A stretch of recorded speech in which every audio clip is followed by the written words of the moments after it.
ఎలా ఉంది కూటమి పరిపాలన? ఈ 6 నెలల కూటమి పరిపాలన ఎలా ఉంది? వచ్చింది ఇప్పుడే కాబట్టి మరి అన్నీ సరి చేసుకోవాలి కాబట్టి టైం పట్టుద్ది. అన్నీ సరి చేసుకోవాలంటే టైం పట్టుద్ది కదా ఏదైనా. కాకపోతే ఆయన చెప్పిన పథకాలన్నీ అందుబాటులోకి ఒక సంవత్సరంన్నరలో అందుబాటులోకి వచ్చి అందిస్తే నెంబర్ 1 అవుద్ది ఆయన ప్రభుత్వం.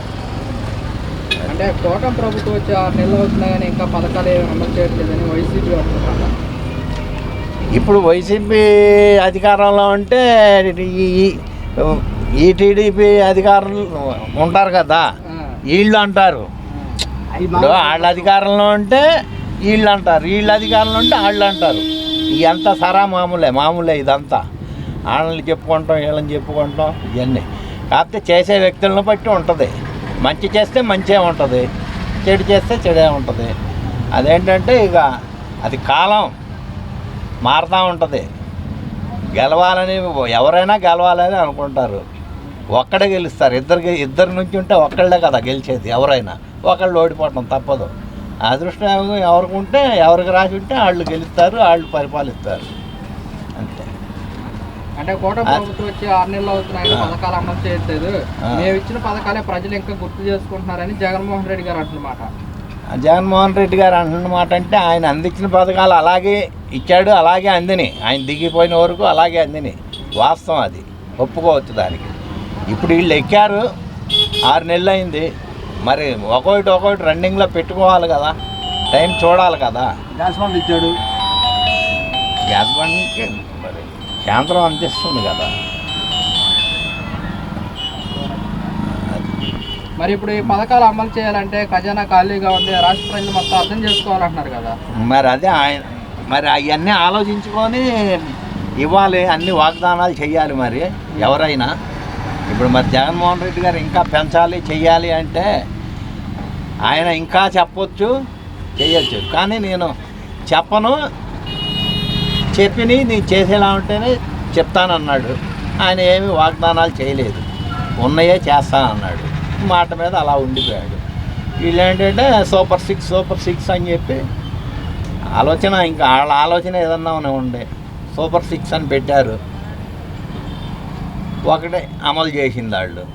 పింఛన్లంటే ఇవాళ కాదు, రాజశేఖర రెడ్డి గారు ఆయాం నుంచి ఉన్నది అది.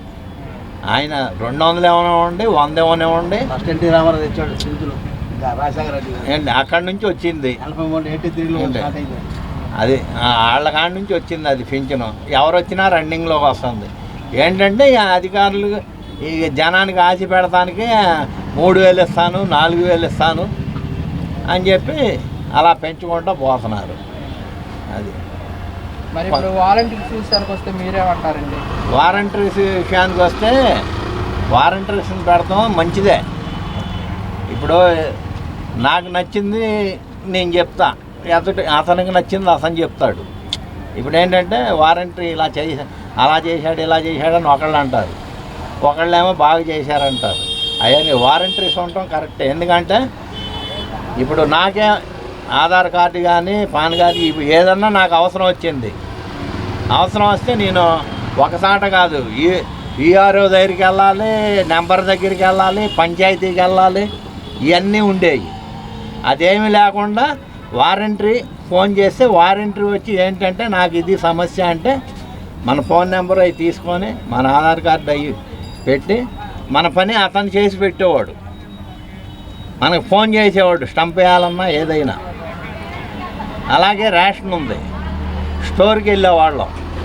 ఇప్పుడు 2 కిలోమీటర్లు ఉందనుకోండి నా ఇంటి నుంచి స్టోర్కి వెళ్తే రేషన్కి ఆ లైన్లో ఒక అరగంట నుంచి ఉన్న తర్వాత నీ స్టంపు పడలేదా అని రేపు రా అనేవాళ్ళు.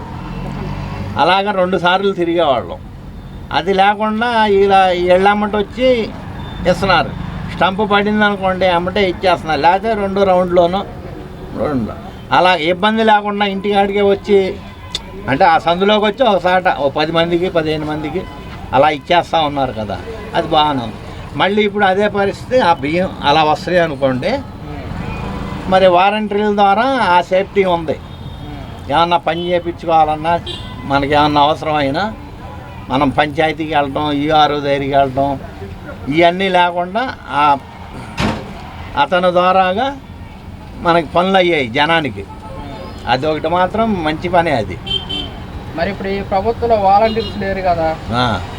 మేము మరి ఈ ప్రభుత్వంలో వాలంటీర్స్ని మేము తీసేము ఉంచుతామన్నారు, కానీ వాళ్ళు వాలంటీర్స్ ఎవరు లేరు, ఎక్కడో ఒకళ్ళు ఉన్నారు. 50 మంది ఉండేది 10 మంది అలా ఉన్నారు. మరి దానివల్ల ఇబ్బంది. ఇప్పుడు ఆ పథకాల కోసం అది కావాలి ఇది కావాలంటున్నారు. పోస్ట్ ఆఫీస్కి వెళ్ళి ఆధార్ చేయించుకోవాలంటున్నారు. దానికోసం ఎంత తిరుగుతున్నారు, పని మానుకొని తిరుగుతున్నాం కదా. అది ఎంత మట్టికి అవుతుందో ఏంటో తెలియదు. ఏం కావాలో ఏంటో అక్కడ గంటల కొద్ది నుంచొని లైన్లో తెలుసుకున్నా అది 1 రోజు అవుతుందో 2 రోజులు అవుతుందో తెలియట్లేదు ఆ పోస్ట్ ఆఫీసుల దగ్గర. మరి అదే వారంటీ ఉంటే వారంటీ మా దగ్గరకు వచ్చి చెప్పేవాడు కదా, ఫలాంది కావాలి ఫలాంది కావాలి మీరు ఇది చూసుకోండి, నేను ఫోన్ చేస్తాను స్టంప్ వేయండి అని వచ్చి మరి అవన్నీ చెప్పి కనుక్కొని స్టంప్ వేయించుకొని మాకు వారంటీస్ ద్వారాగా అయ్యాయి కదా. మాకు తిరగకుండా ప్రతి ఒక్కళ్ళకి ముసలాం అవనివ్వండి, కుర్రోడు అవనివ్వండి, నడి వయసు ఉండి కరెక్ట్గా జరిగేది. ఇది కరెక్ట్ కాదు కదా. పోస్ట్ ఆఫీసుల్లో చూడండి ఇవాళ ఎలా ఉందో. గవర్నమెంట్ హాస్పిటల్కి వెళ్ళండి ఇవాళ నీట్నెస్ ఎలా ఉందో, గవర్నమెంట్ హాస్పిటల్లో ట్రీట్మెంట్ ఎలా ఉందో చూడండి. మనం చెప్పుకుంటాం కాదు, వెళ్ళి అనుభవిస్తే దాంట్లో తెలుసుద్ది. ఇప్పుడు 2 రోజుల నుంచి గవర్నమెంట్ హాస్పిటల్కి వెళ్తున్నా నేను, పేషెంట్ మావాడు ఉన్నాడని. అసలు నీట్నెస్ లేదు, ఏమీ లేదు, పట్టించుకునేవాళ్ళు లేరు. అడిగితే డాక్టర్లు 10ంటికి వస్తారు, పెద్ద డాక్టర్లు. చిన్న డాక్టర్లు ఏమో రౌండ్స్లో ఉంటారు. ఏంటంటే డాక్టర్ గారు వస్తారు, చూస్తారు, మందులు రాసిస్తారు. గతంలో ఎలా ఉండేది? అసలు హాస్పిటల్ ప్రైవేట్ హాస్పిటల్లా ఉండేది. Government hospitals government hospital private హాస్పిటల్లా ఉండేది. అంత నీట్నెస్ ఉండేది. డాక్టర్లు కూడా తొందరగా స్పందించేవాళ్ళు. ఎందుకంటే నేను ఆపరేషన్ చేయించుకొని ఉన్నా. మీకు ఏ ఆపరేషన్ అయిందండి? నాకు హెర్నీ ఆపరేషన్ అయింది. సడన్గా వచ్చింది నాకు. సడన్గా వస్తే అంబులెన్స్కి పంపించి అంబులెన్స్లో వెళ్ళాం. నాకు 24 అవర్స్లో ఆపరేషన్ చేసేసారు. 4 రోజులు ఉంచారు, మళ్ళీ పంపించేశారు. మళ్ళీ వారానికి తీసుకెళ్తే కుట్లు వేసి మందులు ఇచ్చారు. ఆరోగ్యశ్రీ మీద. మరి ఇప్పుడు ఆరోగ్యశ్రీ సేవలు కూడా లేవు కదా. మరి అదేనండి, అవన్నీ చాలా తేడా ఉన్నాయి. మరి మనం చెప్పుకుంటా పోతే చాలా ఉంటాయి. ఇప్పుడు కొంతమంది ఏంటంటే కొంతమంది ఫ్లవర్గా బాగుంది అని చెప్తారు. ఉన్న ఫ్యాక్ట్ చెప్పుకోవాలి. ముఖ్యమంత్రి ఎవరు అన్నది కాదు, గవర్నమెంట్ ఏది అన్నది కాదు. న్యాయంగా శుభ్రంగా చేసేది కావాలి. పరిపాలన బాగుండాలి. ప్రజలకి పరిపాలన బాగుండాలి. చంద్రబాబు గారి హయాంలో ఇలా ఉంది, బాగుంది అని అనిపించుకోవాలి. జనం అనాలి.